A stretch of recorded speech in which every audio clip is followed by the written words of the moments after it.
जय हिंद। कई लोग जो होते हैं मोटिवेशन का घूंट लेकर के पढ़ते हैं ना, तो वो ज़्यादा दूर तक नहीं जा पाते हैं। जिनको मोटिवेशन अंदर से नहीं है ना, तो वो बाहर से वीडियो देखने से कुछ नहीं होने जाने वाला है। ज़्यादा दूर तक आप दूरी नहीं तय कर सकते हो। आपको मोटिवेशन अंदर से होना चाहिए। अंदर से जब तक मोटिवेशन नहीं रहेगा तब तक आप किसी चीज़ को भेद नहीं सकते हो। वरना पढ़ने के लिए तो लाखों लाखों की संख्या में पढ़ रहे हैं। तो चलिए आगे बढ़ते हैं, शुरुआत करते हैं। ये है आपका इकोनॉमिक्स का प्रीवियस क्वेश्चन। ठीक है, चलिए देखिए। जो क्वेश्चन में बोला गया है, इससे पहले हमने 3 पार्ट को लेकर के आ गया। अगला क्वेश्चन क्या बोला गया है कि एलजी। अब आपके सामने दिमाग में एक आ गया कि एलजी, ये एलजी क्या है? तो एक कंपनी है, काफ़ी फेमस कंपनी है। होगा अभी अभी भी आपके घर में सामान होगा एलजी का। तो सबसे पहले ये एलजी का अगर हम बात करते हैं पूरा नाम, तो इसका पूरा नाम क्या होगा? तो कहे कि लकी गोल्ड स्टार। इसका पूरा नाम क्या है? तो कहे कि लकी गोल्ड स्टार इसका पूरा नाम है। अच्छा, जब लकी गोल्ड स्टार इसका पूरा नाम है, तो पूछा है कि इलेक्ट्रॉनिक्स किस देश की एक कंपनी है। यानी एलजी जो कंपनी है किस देश की है? तो ये है साउथ कोरिया की। किस देश की कंपनी है? तो कहे कि साउथ कोरिया की एक कंपनी है। ठीक है, तो इसका आंसर कौन सा हो जाएगा? तो जापान नहीं होगा, कनाडा नहीं। ऑप्शन नंबर आपका क्या हो जाएगा? तो 3 हो जाएगा। ठीक है, चलिए। जापान की अगर हम बात कर देते हैं मुद्रा की, तो जापान का मुद्रा क्या है? तो कहिए कि येन है, येन येन। ठीक है, और इसका वॉन। ठीक है, चलिए। इराक की अगर हम बात कर देते हैं, तो इराक का मुद्रा की अगर हम बात कर देते हैं, तो इराक का मुद्रा आपको क्या होता है? तो कहिए कि दीनार नहीं। इराक का मुद्रा, इराक, हाँ, इराक का मुद्रा दिनार। और ईरान की अगर पूछ देता, ईरान का, तो ईरान का मुद्रा क्या होता? तो कहे कि रियाल। ठीक है, तो ये भी कन्फ्यूजन काफ़ी क्रिएट होता है। इराक पूछा है तो इसका मुद्रा क्या हो जाएगा? तो दिनार। और ईरान रहता तो रियाल। इसीलिए हमने दोनों को रख दिया। ठीक है, क्योंकि कन्फ्यूजन हर किसी को होता है, ऐसा नहीं कि सिर्फ हमें ही या आपको ही, सब हर को होता है। ठीक है, कनाडा का तो पता ही है डॉलर। इसका आगे बढ़ते हैं। अगर बात करते हैं अगले क्वेश्चन को, कि बोला गया कि निम्न में से कौन अर्थशास्त्री राष्ट्रीय आय पर पूर्वगामी कार्य कर चुके हैं। अब देखिएगा, जैसे ही राष्ट्रीय आय की बात आ गया, तब आपके सामने कई सारे जो प्रश्न बनते हैं वो हम आपके सामने रखेंगे। ठीक है, देखिएगा राष्ट्रीय आय कैसे निकलता है। ठीक है, राष्ट्रीय आय निकालने में कौन कौन व्यक्ति पहले योगदान देते हैं, जो देखिएगा। सबसे पहले बात कर देते हैं, तो 1868 ईस्वी में एक व्यक्ति हैं, कहिए कि दादा भाई नौरोजी। काफ़ी फेमस नाम है, सब कुछ जानते होंगे, दादा भाई नौरोजी।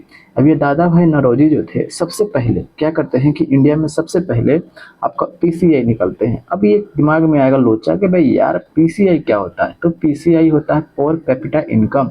तो पहली बार ये 1868 ईस्वी में निकालते हैं। तो उस समय जब निकालते हैं, तो उस समय भारत की प्रति व्यक्ति आय कितनी थी? तो कहिए कि 20 रुपया। ठीक है, और इन्होंने एक पुस्तक निकाला था। उस पुस्तक का नाम क्या था? The poverty and earn British rule in India. ये पूछा जाता है क्वेश्चन, काफ़ी फेमस है, कई एग्जाम में आपको देखने को मिलता है।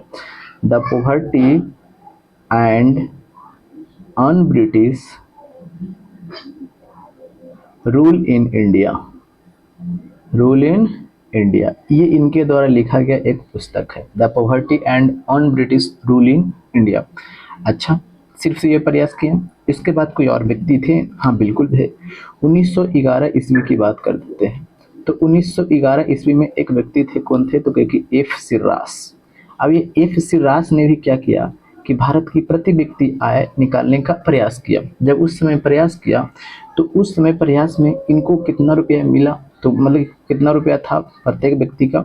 तो कहे कि 49 रुपया मिला। तो खैर ये सब तो देखिए, ये आपको इम्पोर्टेंट है दादा भाई नौरोजी वाले, ये आप ना भी याद कीजिएगा तो चलेगा।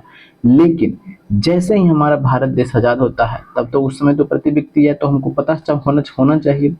तो जैसे ही हमारा भारत देश आज़ाद होता है, तो 1949 ईस्वी में, 47 में आज़ाद होता है, तो 1949 ईस्वी में राष्ट्रीय आय समिति का गठन किया जाता है। तो ये काफ़ी इंपॉर्टेंट है, राष्ट्रीय आय समिति। तो पूछा कि राष्ट्रीय आय समिति का गठन कब होता है? तो कहे कि 1949 ईस्वी में। भैया ये जब समिति है यानी एक कमेटी है, तो कमेटी का कोई ना कोई तो अध्यक्ष होंगे। तो कहे कि हाँ बिल्कुल होंगे। तो अध्यक्ष की अगर हम बात कर देते हैं, तो अध्यक्ष कौन थे? तो कहे कि पीसी महालनोबिस थे। पीसी महालनोबिस, महालनोबिस इसके क्या थे? तो कहे कि अध्यक्ष थे। अच्छा, और भी कोई व्यक्ति थे इनमें? तो कहे कि हाँ, 2 व्यक्ति और थे। एक और व्यक्ति कौन थे? तो कहे कि आर गॉडगिल। आर आपका गॉडगिल आपके क्या थे? ये सदस्य थे। और वी के आर वी राव, ये क्या थे, ये भी सदस्य थे। ठीक है, अब इन्होंने जब राष्ट्रीय आय समिति का गठन किया भारत सरकार कब, तो 1949 ईस्वी में। इसके अध्यक्ष कौन थे, तो कहे कि पीसी महालनोबिस इसके अध्यक्ष थे। अच्छा, फिर उसके बाद आर गॉडगिल इसके क्या थे, सदस्य थे। ठीक है, आर गॉडगिल सदस्य थे। फिर बीके आरवी राव क्या थे, ये भी सदस्य थे। अच्छा, ये समिति थी, क्या करना चाह रही थी, ये प्रति व्यक्ति आय निकालना चाह रही थी। तो क्या निकाली, बिल्कुल निकाली। तो निकालने के बाद में प्रति व्यक्ति आय उस समय कितना था, तो जो उस समय जब प्रति व्यक्ति आय निकाला गया 1948-49 का, तो उस समय 225 रुपये प्रति व्यक्ति आय था। ठीक है, यानी एक साल में एक व्यक्ति 225 रुपया कमाता था। ठीक है। अच्छा, अब आपके दिमाग में एक चीज घूमना चाहिए कि वेट वेट वेट वेट, तो क्या, तो वेट ये कि ये अपना रिपोर्ट दिए थे कब, तो रिपोर्ट की अगर हम बात कर देते हैं तो ये अपना रिपोर्ट देते हैं 1951 में, यानी 1951 ईस्वी में ये राष्ट्रीय आय समिति जो होता है अपना रिपोर्ट प्रस्तुत करता है भारत सरकार के सामने। ठीक है, 1949 में गठन होता है और 51 में अपना रिपोर्ट देता है। अब आपके दिमाग में उठेगा कि अच्छा ठीक है, राष्ट्रीय आय निकालने के लिए अकेले ये निकाल लेती है, ये अब अकेले खुद निकाल लेगी, नहीं, तो इसको निकालने के लिए कोई संगठन साथ देता है। तो वो संगठन सहयोग कौन करता है, तो देखिएगा सहयोग की अगर हम बात कर देते हैं तो इसमें सहयोग करता है कौन, CSO, यानी CSO जो है ये निकालता है।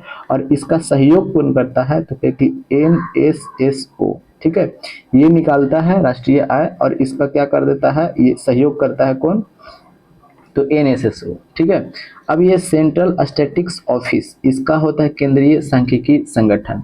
इसका स्थापना कब होता है, तो कहिए कि 1951 ईस्वी में इसका क्या होता है, स्थापना होता है। और ये जो होता है आपका राष्ट्रीय आय निकाल करके आपको देता है। ठीक है, ये तो रिपोर्ट था, ये रिपोर्ट दिया और इसमें बताया गया। लेकिन एक मिनट, सॉरी, ठीक है, अब ये CSO जो है केंद्रीय सांख्यिकी संगठन, इसको हिंदी में बोलता है सेंट्रल स्टैटिस्टिक्स ऑफिस।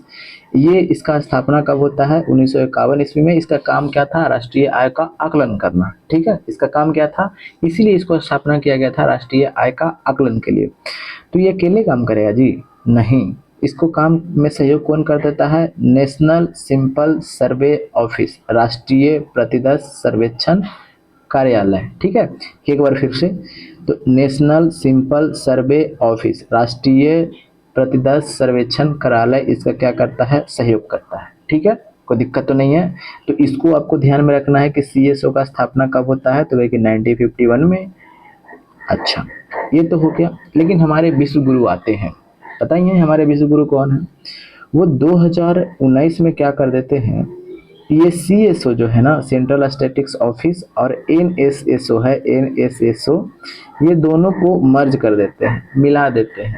तो मिला कर क्या बना देते हैं, तो क्योंकि NSO नेशनल स्टैटिस्टिक्स ऑफिस, इसको क्या बना देते हैं, तो NSO नेशनल स्टैटिस्टिक्स ऑफिस बना देते हैं। कब, 2019 में।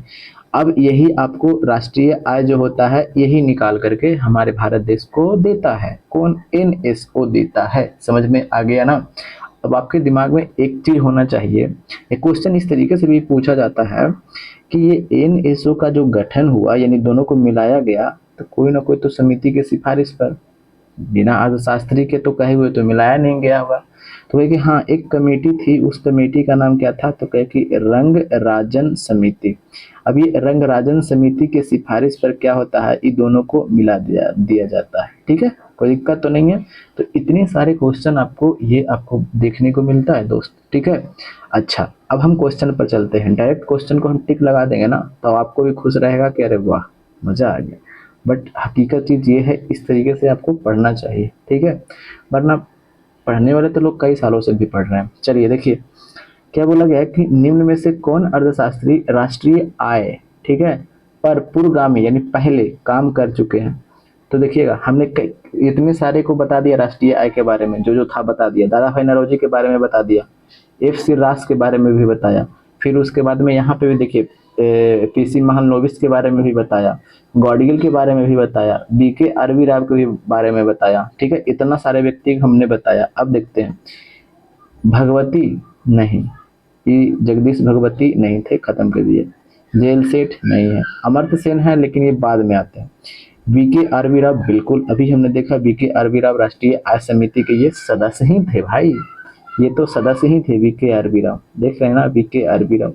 तो इसका आंसर हो जाएगा ऑप्शन नंबर 4। ठीक है, चलिए आगे बढ़ते हैं। चलिए और अच्छा एक बात और हम बता देते हैं, राष्ट्रीय आय किस किस विधि से निकाला जाता है। देखिएगा विधि की अगर हम बात कर देते हैं तो एक है आय विधि, आय विधि से भी निकाला जाता है, उत्पादन विधि, और एक है क्या तो कहे कि व्यय विधि। ये 3 विधि से आपको क्या होता है, आपको राष्ट्रीय आय निकाला जाता है। कितने विधि से, 3 विधि से, आय विधि, उत्पादन विधि और व्यय विधि। ठीक है, चलिए अब देखिए अगले क्वेश्चन पर चलते हैं। अगला क्वेश्चन हमें क्या बोला गया है, अगला क्वेश्चन पर चलते हैं, क्वेश्चन नंबर 22। एकाधिकार का मतलब समझते हैं मोनोपोली। मोनोपोली का मतलब क्या होता है कि जैसे में आप गांव में गए हैं, ठीक है, और गांव में एक ही वो दुकान है, एक ही तो दुकान है किसी भी चीज़ का, मान लीजिए कि किसी मान लें कि कपड़े का दुकान है, तो वो एक कंपनी जो होगी, वो दुकान जो होगा वो एकाधिकार लिए हुए बैठे हैं। वो अगर 10 रुपये में कोई एक बल्ब दे रहा है तो वो 10 रुपये में देगा, भले उसका रेट कुछ भी हो, अगर उसका मन जितना करेगा उतने में देगा। अब क्योंकि आपके पास ऑप्शन नहीं ना है, क्योंकि गांव में एक ही दुकान है, आप लेना है तो लीजिए वरना फूट ले कहेगा ना, तो आपको तो मजबूरी है लेना। जैसे मैं अभी मान करके चलिए, ये भी जियो है, ठीक है, भारत में कंपनी है, भारत में कंपनी है, एक तरह से आप मानिए कि मोनोपोली ही करके बैठे हुए हैं। इस पर एयरटेल है बट ज़्यादा टक्कर में नहीं दे पा रहा है। तो अब लोग क्या है, मजबूर हो गए, क्योंकि इतना महंगा रिचार्ज कर दिया, इतना महंगा रिचार्ज कर दिया कि लोग मजबूर हो गए हैं रिचार्ज करवाने के लिए, करना है तो करो वरना फूट ले। ठीक है, मोनोपोली करके बैठे हुए हैं। तो इस तरीके से मोनोपोली होना बाजार में अच्छी बात नहीं है, क्योंकि वो जो क्रेता होता है, जो खरीदने वाला होता है, जो ग्राहक होती है, उसे क्या होती है, हानि होती है, और जो बेचने वाला होता है उसे प्रॉफिट होता है। यानी जो एकाधिकार लिए हुए बैठे हैं उसे क्या होता है, प्रॉफिट होता है, और जो क्रेता है खरीदने वाला उसे हानि होता है। तो इसलिए बाजार में मोनोपोली बिल्कुल नहीं होना चाहिए। ठीक है, तो एकाधिकार का अर्थ क्या होता है, जो बेचा जाता है, तो यानी एकल विक्रेता। ठीक है, तो ऑप्शन नंबर क्या हो जाएगा, 3। ठीक है, चलिए आगे क्या बोला गया है कि मोडवेट। अच्छा मोडवेट है क्या, देखिएगा MOD, मोडिफाइड, इसको पूरा नाम कर देते हैं, इसको करते हैं modified value added tax. Modified value added tax ये क्या है, तो ये ना दोस्त एक इनडायरेक्ट टैक्स है। इनडायरेक्ट क्या है तो कहिएगा टैक्स है, बोले तो अप्रत्यक्ष कर है। अच्छा अप्रत्यक्ष कर है, जब अप्रत्यक्ष भी हमने बताया है। ठीक है, अब अप्रत्यक्ष कर है तो ये लगता है किस पर, तो ये लगता है जैसे मैं आप कोई चीज का प्रोडक्शन कर रहे हैं, ठीक है, तो उस पर एक कर लगता है, उसे क्या बोलते हैं, मोडवैट। ठीक है, तो इसका आंसर कौन सा हो जाएगा, ऑप्शन नंबर 1 उत्पादन कर पर लगता है। ठीक है, आगे देखिएगा ओरल बी क्या है। देखिएगा अभी भी आप देखे होंगे, जानते होंगे कि ओरल बी 2013 में लॉन्च किया गया था, एक टूथब्रश था, अभी भी आता है। ठीक है, ऐसा नहीं कि नहीं आता है, ओरल बी ये क्या है, टूथब्रश है। तो ऑप्शन नंबर क्या हो जाएगा, 4 हो जाएगा। क्या बोला गया कि भारत की राष्ट्रीय आय का मुख्य स्रोत क्या है। देखिएगा क्वेश्चन कब का है, 2007 का है, 2007 के अनुसार को नहीं, अभी हम लोग 2025 में जी रहे हैं, तो इसको लेकिन हमें तो पढ़ना है ना, इसको ख़त्म करते हैं लेकिन हमको पढ़ना है। देखिएगा राष्ट्रीय आय की बात कर देते हैं तो 3 क्षेत्र में भारत की राष्ट्रीय आय की बात कर देते हैं। एक होता है प्राथमिक सेक्टर, एक होता है द्वितीय सेक्टर, और एक होता है टर्शियरी सेक्टर यानी तृतीय सेक्टर। अच्छा प्राथमिक सेक्टर में आपको किसको देखने को मिलते हैं, कृषि, मत्स्य पालन, ये सभी के आपको देखने को मिलता है। द्वितीय क्षेत्र में आपको विनिर्माण देखने को मिलता है, यानी कंपनी, उद्योग, इस सब में, और टर्शियरी क्षेत्र में आपको सेवा देखने को मिलता है। ठीक है, तो भारत में अभी सबसे ज़्यादा जो योगदान दे रहा है राष्ट्रीय आय में टर्शियरी, लगभग कितना 50 से 52-53% के आसपास में, ये घटते बढ़ते रहता है, 2-3% आगे पीछे होते रहता है। कृषि में अभी बात कर देते हैं तो 17 से 19% अभी ये योगदान दे रहा है। और विनिर्माण उद्योग में अगर हम बात कर देते हैं तो कितना परसेंट योगदान दे रहा है, तो 27 से 29% के आसपास में ये योगदान दे रहा है राष्ट्रीय आय में। तो सबसे ज़्यादा योगदान आपको टर्शियरी सेक्टर में दे रहा है। ठीक है, तृतीय क्षेत्र में, तो अब तो बना लीजिएगा। चलिए आगे भी क्या बोला गया है कि निम्न में से पंचायती राज पंचवर्षीय योजनाओं की रूपरेखा तैयार करने वाले कौन उत्तरदायी है। कल 2-3 दिन पहले भी हमने बताया था, बट फिर से बताते हैं, क्योंकि जितना ज़्यादा आप रिविज़न कीजिएगा ना उतना ज़्यादा आप बढ़ पाइएगा, चीज़ों को आप एक्वायर कर पाइएगा। देखिएगा, योजना आयोग हम बताए थे आपको। योजना आयोग के बारे में जब हमने चर्चा किया था दोस्त, तो योजना आयोग का स्थापना कब होता है, क्योंकि 15 मार्च 1950 ईस्वी को इसका स्थापना होता है। इसका काम क्या था? इसका काम क्या था कि पंचवर्षीय योजना को इसको किस तरीके से लागू करना है, यानी इसका काम यही था। ठीक है, पंचवर्षीय योजना को लागू करवाना। ठीक है, प्रथम पंचवर्षीय योजना 1951 से लेकर के 56 तक चलता है। इसका फोकस किस पर था, तो कहे कि आपको एग्रीकल्चर सेक्टर पर ये फोकस था। ठीक है, कृषि पर। ठीक है, अच्छा, द्वितीय पंचवर्षीय योजना 1956 से लेकर के 61 था। ये किस पर फोकस था, तो कहे कि उद्योग पर इसका फोकस था। ठीक है, अच्छा, इतने सारे चीज और भी हैं, ऐसा नहीं है कि नहीं है, बट हमें जो क्वेश्चन को दिया गया है वहीं के हिसाब से हम चलेंगे, क्योंकि ज़्यादा वीडियो भी लंबा हमको न करना है। तो इसका आंसर कौन सा हो जाएगा? योजनाओं की रूपरेखा तैयार करने के लिए कौन उत्तरदायी है? केंद्र सरकार? नहीं। राष्ट्रीय विकास परिषद? नहीं। और यहाँ पे हमने लिख दिया है कि नेशनल डेवलपमेंट काउंसिल का स्थापना कब होता है, तो ये भी पूछा जाता है। तो 6 अगस्त 1952 को राष्ट्रीय विकास परिषद, नेशनल डेवलपमेंट काउंसिल का क्या होता है? स्थापना होता है। ठीक है, कब होता है, तो कहेगी 6 अगस्त 1952 नेशनल डेवलपमेंट काउंसिल। तो इसका आंसर हो जाएगा ऑप्शन नंबर 4। Option number 4। ठीक है, 2014 में हमारे विश्व गुरु आते हैं और इसको खत्म कर देते हैं, और इसके जगह पर 1 जनवरी 2015 से क्या होता है, तो नीति आयोग आ जाता है, national institute for transforming India. ठीक है, चलिए, क्या बोला गया है कि भारत में नई उदार औद्योगिक नीति कब घोषित किया गया? देखिएगा, औद्योगिक नीति के बारे में कल भी हमने बताया था, छोटा सा वीडियो डाला था, बट बताया था आपको, लेकिन फिर भी हम बता रहे हैं कि भारत में औद्योगिक नीति की जब हम चर्चा करते हैं, तो औद्योगिक नीति अभी तक फिलहाल कितने तक आ चुके हैं, तो कहिए कि 6 बार औद्योगिक नीति आ चुका है। तो कहिए कि हाँ, बिल्कुल आ चुका है। पहली की सिर्फ यहाँ पे अभी डेट लिखेंगे, क्योंकि पहले हमने बता दिया है। ठीक है, 6 गो औद्योगिक नीति आ चुका है। तो कहिए कि कौन कौन, कौन कौन नहीं, कब कब। ठीक है, देखिएगा, 1948 ईस्वी में हमारा प्रथम औद्योगिक नीति आता है। ठीक है, कब? 1948 ईस्वी में। कौन लेके आते हैं, तो कहिए कि श्यामा प्रसाद मुखर्जी लेकर के आते हैं। फिर उसके बाद में 1956 ईस्वी में हमारा द्वितीय औद्योगिक नीति आता है। ये द्वितीय औद्योगिक नीति जो आता है, इसके उद्योग का आर्थिक संविधान बोला जाता है।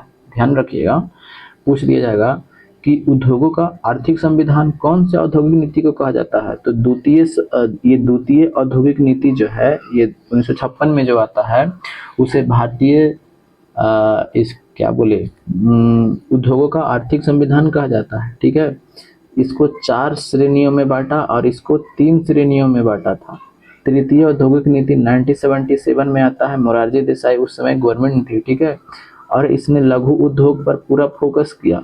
और चौथा जो आता है, ये 1980 में आता है, इंदिरा गांधी गवर्नमेंट थी। ठीक है, ये वाला पूरा ये वाला चिपका दिया जाता है, द्वितीय वाला।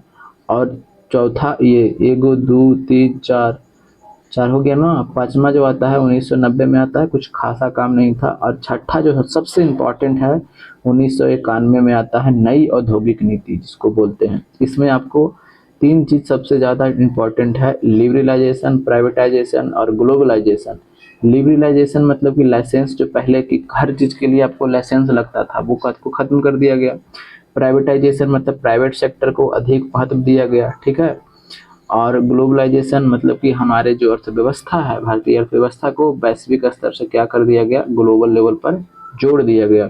और सार्वजनिक क्षेत्र यानी पब्लिक सेक्टर के जितने भी जो चीज थे, उसके दायरा को घटाया गया और प्राइवेट सेक्टर के दायरा को बढ़ाया गया। ठीक है, चलिए, उस समय वित्त मंत्री कौन थे 91 में, तो कहते हमारे प्रधानमंत्री उस समय अगर बात कर देते हैं तो कौन थे, तो कहते पीवी नरसिम्हा राव। लेकिन वित्त मंत्री की अगर बात कर देते हैं तो वित्त मंत्री कौन थे, तो कहते डॉक्टर मनमोहन सिंह। ठीक, चलिए, तो कब आता है, तो इसको आंसर दे लीजिए, 24 जुलाई 1991 को आता है। ठीक है, 24 जुलाई 1991 स्मॉल डेट भी देता है। तो 89 नहीं, 90 नहीं, 91, ऑप्शन नंबर 3। ठीक है, चलिए, देखिएगा, आज नवरत्न का अर्थ क्या है। देखिएगा, नवरत्न और नवरत्न तेल नहीं है। ठीक है, नवरत्न तेल नहीं समझिएगा। भारत सरकार क्या करती है, एक 3 गो दर्जे बना करके रखी है कंपनियों को बांट करके, यानी पब्लिक सेक्टर यूनिट जो होते हैं उसको 3 गो कैटेगरी में बांट के रखा है। एक होता है महारत्न, और एक होता है नवरत्न, और एक होता है मिनी रत्न।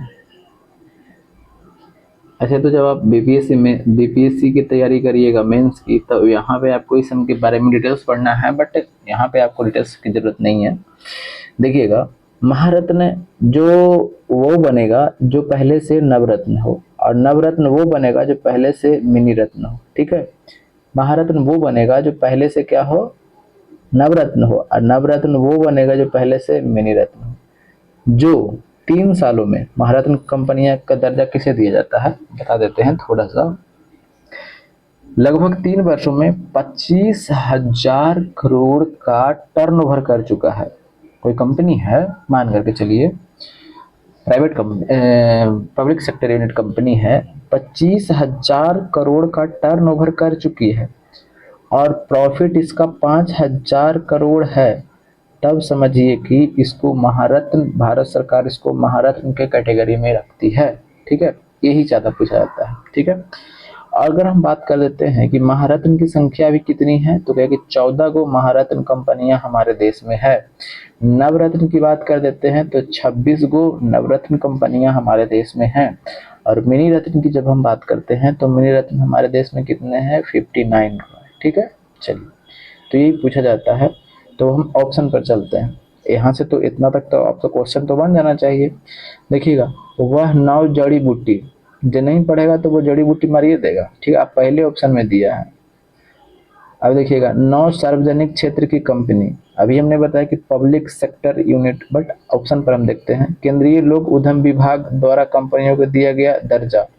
ठीक है, 9 सार्वजनिक क्षेत्र की कंपनी, 9 सार्वजनिक क्षेत्र की कंपनी, देखिए कंफ्यूजन यहाँ पे करवा रहा है। और केंद्रीय लोक उद्यम विभाग द्वारा कंपनियों को दिया गया दर्जा, अभी हमने बताया क्या कि भारत सरकार जो होती है वो दर्जा देती है, इतना ऐसे ऐसे काम करता है, इतना टर्नओवर करता है। तो ऑप्शन नंबर क्या हो जाएगा, ऑप्शन नंबर 3 हो जाएगा। 9 सार्वजनिक कंपनी नहीं, इसको ध्यान में रखिएगा, खत्म। ठीक है, चलिए, मॉडरेट अभी हमने बताया, मॉडिफाइड वैल्यू एडेड टैक्स, ये क्या था, तो क्या कि अप्रत्यक्ष कर था। और ये किस पर लगता था, तो क्या कि प्रोडक्शन पर, कोई चीज का उत्पादन अगर हम करते हैं ना तो उस पर लगता था। तो इसका आंसर हो जाएगा ऑप्शन नंबर 1। आगे देखते हैं क्या बोला गया है कि कर संरचना संबंधित सुधारों के लिए गठित समिति, कर यानी कर से संबंधित कौन सा समिति है। कर लगाता है तो देखते हैं चिल्लाते रहता है सब, काहे लगा दिया, ज्यादा लगा दिया, ज्यादा लगा दिया, तो चिलैया समिति। ठीक है, इसको ध्यान में रखिएगा। और ये नरसिम्हन समिति 1991 की अगर हम बात कर देते हैं तो बैंकिंग सेक्टर से ये संबंधित है। तो ये बैंकिंग सेक्टर से संबंधित है, बैंकिंग सेक्टर से। ठीक है, आगे देखते हैं। एशिया का सबसे पुराना स्टॉक एक्सचेंज जो है ये 1875 ईस्वी में इसका स्थापना किया गया था। ठीक है, और एशिया का सबसे पुराना बॉम्बे स्टॉक एक्सचेंज है। ठीक है, तो यहाँ पे टोक्यो नहीं, बीजिंग नहीं, मॉस्को नहीं, ऑप्शन नंबर 2। ठीक है, 1875 ईस्वी में इसका स्थापना किया गया था, बॉम्बे स्टॉक एक्सचेंज। ठीक है, चलिए, तो मुंबई तो नाम अब बदल गया है ना। बोला क्या गया है कि निम्नलिखित में से कौन दवा कंपनी नहीं है। देखिएगा, कैडिला और काइजर ये दवा कंपनी है, लेकिन सेवरॉन की अगर हम बात कर देते हैं तो ये अमेरिकी कंपनी है। और ये क्या करती है, ये एनर्जी निवेशक कंपनी है। ये क्या है, तो कहिए कि एनर्जी निवेशक कंपनी है, तो ये एनर्जी से संबंधित है। तो ये तो खत्म हो गया, यही आंसर हो जाएगा। ठीक है, चलिए, आगे क्या बोला गया है कि भारत में श्वेत क्रांति के जनक कौन माने जाते हैं। तो देखिएगा, हरित क्रांति के जनक तो पता है ना कि एम.एस. स्वामीनाथन थे, एम.एस. स्वामीनाथन। और एम.एस. स्वामीनाथन जो थे ये भारत के व्यक्ति थे, भारत में हरित क्रांति के जनक जाने जाते हैं। और लेकिन एक व्यक्ति हैं हरित क्रांति से ही संबंधित, वो है विलियम गॉड। और विलियम गॉड ने हरित क्रांति शब्द दिया था, इसको ध्यान में रखिएगा। विलियम गॉड ने हरित क्रांति शब्द दिया था, विलियम गॉड। ठीक है, अच्छा, और हमें पूछा क्या गया है, ये श्वेत क्रांति, तो श्वेत क्रांति संबंधित किससे है, तो कहे कि दुग्ध उत्पादन से संबंधित है। ठीक है, और इसके लिए एक ऑपरेशन चलाया गया था, ऑपरेशन फ्लड। तो भी पूछता है कि ऑपरेशन फ्लड किससे संबंधित है, तो दुग्ध उत्पादन से 1917 के आसपास में इसको चलाया गया था। ठीक है, और इससे जनक कौन माने जाते हैं, तो वर्गीज कुरियन, ऑप्शन नंबर 1। ठीक है, चलिए, तो हमने छोटे से समय में आपको ज़्यादा देने का कोशिश किया रिवीजन पॉइंट ऑफ व्यू से। ठीक है, तो बस, ठीक है, शुक्रिया, जय हिंद, जय भारत, वंदे मातरम।